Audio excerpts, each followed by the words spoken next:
Notícias na comunidade, com Leandro Thompson.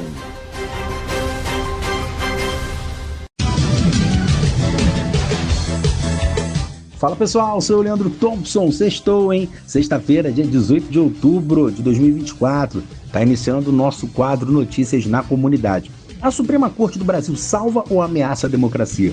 Foi com base nessa pergunta que o maior jornal do mundo publicou um longo artigo sobre o poder que o judiciário acumulou no nosso país. O New York Times conversou com os próprios ministros, procuradores e especialistas em direito. A conclusão foi a que o STF é, hoje, a instituição mais poderosa do Brasil e uma das supremas cortes mais fortes do mundo. Por que isso importa, pessoal?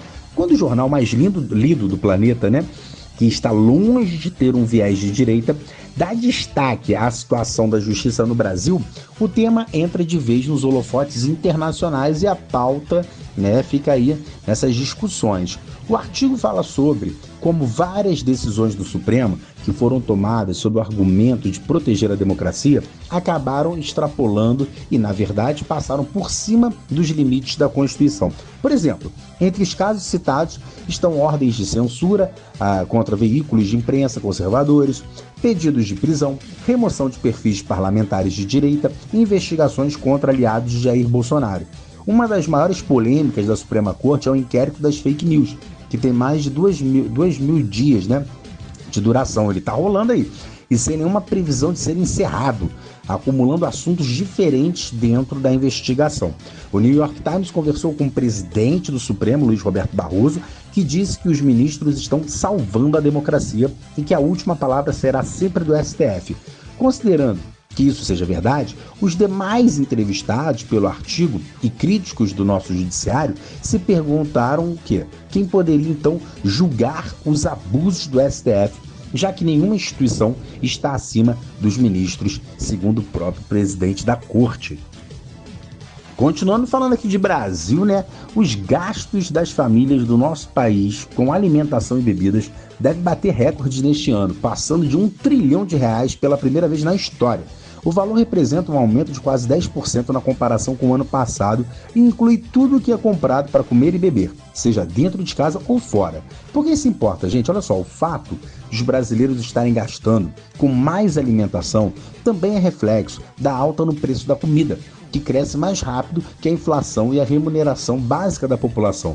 Para se ter uma ideia, a inflação dos alimentos deve subir 7% neste ano, acima do aumento dos preços no geral. Com isso, o impacto é sentido principalmente pelas famílias de baixa renda. Dentro de casa, os alimentos queridinhos da população brasileira é o arroz, o feijão, a batata, a cenoura. Eles já ficaram 10% mais caro em 2024. Na rua, comer fora de casa nunca esteve tão caro quanto agora. Uma refeição completa está saindo, na maioria das vezes, em média R$50, aquele prato bem rechonchudo aí, E olha só, pessoal, a alimentação é o combustível, e o combustível também, a alimentação, o combustível, esses dois pontos representam 41% do orçamento de uma família brasileira. Nos países de baixa renda, como o nosso, 7 em cada 10 pessoas não conseguem pagar por uma dieta saudável. Nos países ricos, esse índice não passa de 7%. Vamos falar um pouquinho agora de tempo, temperatura, o clima. O final de semana no estado do Rio de Janeiro será marcado por um cenário de chuvas volumosas e tempestades em várias regiões, a partir já de hoje, de sexta-feira. Um ciclone extratropical em formação começa a se afastar do continente, mas provocará a intensificação de uma frente fria, trazendo estabilidade e risco de chuvas isoladas em diversas áreas. As tempestades isoladas continuarão a ocorrer no sul fluminense, a região serrana e no noroeste fluminense também. Na faixa litorânea, que inclui a região metropolitana, a região dos lagos e o norte fluminense, os riscos de tempestades ainda ficam um pouquinho menor, com a possibilidade de chuvas fracas e moderadas em pontos isolados.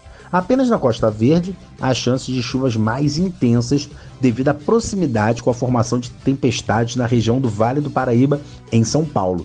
À noite, as condições devem melhorar e as chances de chuva diminuem em todo o estado. Vamos falar agora um pouquinho de futebol.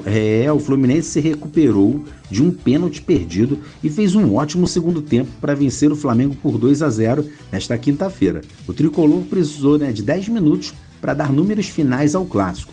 O primeiro, com a vitória no ano, a partida no Maraca foi válida aí pela 20ª rodada do Campeonato Brasileiro, que estava atrasado ainda, num jogo atrasado. Os gols da partida foram de Lima e John Arias. O colombiano voltou da seleção colombiana e iniciou como reserva, mas ajudou a mudar a história do jogo na segunda etapa. O resultado influencia nas duas partes da tabela. Em cima, o Flamengo pode ver a distância para o líder Botafogo aumentar, mas ainda fica no G4 ainda nessa rodada, permanecendo em quarto colocado, com 51 pontos. Já o Fluminense sobe uma posição e fica em 15ª posição com 33 pontos, abrindo 3 pontos ali do Z4, fora do Z4 por enquanto, Flusão. Lembrar que o Vasco está ali no meio da tabela, perdeu infelizmente para o São Paulo por 3-0, ainda durante essa semana, e o Botafogo joga hoje com o Maraca lotado, porque não vai poder jogar na sua casa por conta do show do Bruno Mars que teve esses dias. Então o Botafogo vai jogar no Maracanã, mas já vendeu ingresso para Dedéu, igual água no deserto, e parece que vai fazer uma festa à torcida, hein? Contra o Criciúma hoje, o Fogão tá lá defendendo a sua liderança. Vencendo, ele se afasta ainda mais do segundo colocado, que é o Palmeiras, que tá doidinho ali para colar no Fogão, mas não vai conseguir não. É isso aí, pessoal, vou ficando por aqui, mas semana que vem eu tô de volta no nosso quadro Notícias na Comunidade. Um forte abraço.